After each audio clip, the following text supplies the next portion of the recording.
ఆ దేవి భాగవతంలో చెప్పడం జరిగింది.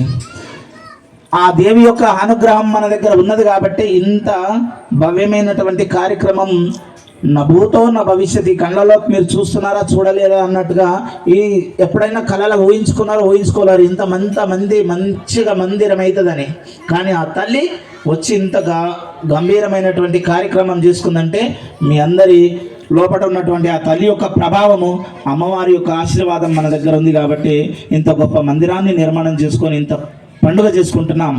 ఇప్పటి వరకు పెద్దలు చెప్పారు కదా, నానా రకాలుగా ఎన్ని గ్రంథాలు ఉన్నప్పటికీ, ఎన్ని పురాణాలు ఉన్నప్పటికీ, ఎన్ని ఇతిహాసాలు ఉన్నప్పటికీ మన సనాతన సంస్కృతి ధర్మానికి ఒక భగవద్గీత అనే గ్రంథం ఉన్నది. ఆ భగవద్గీత గ్రంథం ఎవరి దగ్గర ఉన్నది, ఎంతమంది దగ్గర ఉన్నది? ఒకసారి చేయాలి చెప్పండి. భగవద్గీత గ్రంథం ఆ పేరన్న గుర్తుందో లేదో మనకు, కానీ గుర్తు లేకపోతే ఇక్కడ నుంచి ప్రతి ఒక్కరింట్లో భగవద్గీత గ్రంథం ఉండాలి.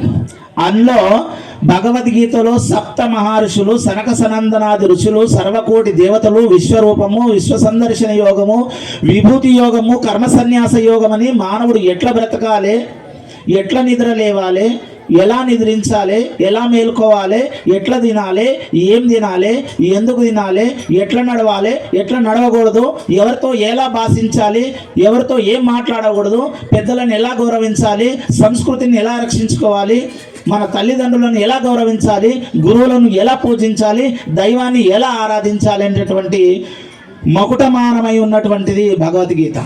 ఆ భగవద్గీత ఎప్పుడైతే మన భావనలో నిముడుతుందో అప్పుడు ఏ ధ్యానాన్ని కూడా మనం హింసించం. ఆ హింస చేయడం అనేటువంటి పాతకం. ఆ హింస నుంచి దూరం కావాలంటే భగవద్గీత లోపల భక్తి యోగం అని ఉన్నది.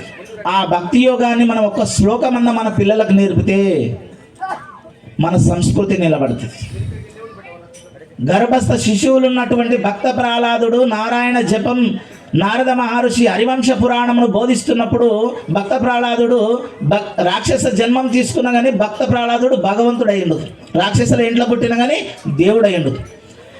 అయితే మన పిల్లలు కూడా దానిని ఆదర్శంగా తీసుకొని భక్త ప్రహ్లాదుని యొక్క భక్తిని ఒక బండను వలగొట్టింది. హరి హరి హరి హరి అని శ్రీహరిని తీసుకొని వచ్చింది ఒక బండ.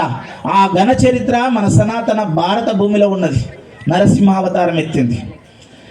హరే కృష్ణ హరే కృష్ణ హరే కృష్ణ అని కష్టములను నివారణ చేసుకున్నది మన భారతదేశంలో ఉన్నది. రాముడైనా